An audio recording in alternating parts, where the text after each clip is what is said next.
నెల్లూరు జిల్లాలో భూమి స్వల్పంగా కంపించింది. వింజమూరు, దత్తులూరు మండలాల్లో ఈ ప్రకంపనలు కనిపించాయి.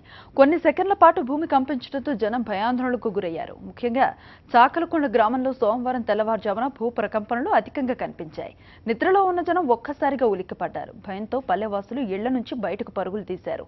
కొన్ని నెలలుగా భూమి నుంచి వింత శబ్దాలు వినిపించాయంటున్నారు పల్లెవాసులు. ఒక 5-6 నెలలుగా ఈ యొక్క ఇది భూకంపం వల్లనే ప్రజలు భయాందోళనకు గురవుతున్నారు. ఈరోజు తెల్లవారుజామున 4:40 ఈ మధ్య వచ్చిన శబ్దాల్లో ఎక్కువ శబ్దంతో రావడం జరిగింది. అందరూ కూడా మంచాల మీద లేచి భయాందోళనతో బయటకు పరిగెత్తారు. బాగా ఈ భూకంప తీవ్రత ఈ విధంగా పెరుగుతూ వస్తూ ఉంది.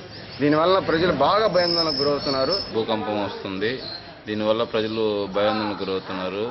ప్రజలు చాలా భయాందోళనతో ఇళ్లలోంచి పరుగులు తీస్తున్నారు. ఏ శబ్దం వచ్చినా కూడా బయటకు పరిగెత్తున్నారు.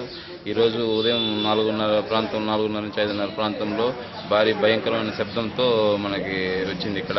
అందువల్ల ప్రజలందరూ ఒక్కసారిగా భయపడి రోడ్ల మీదకి పరిగెత్తారు.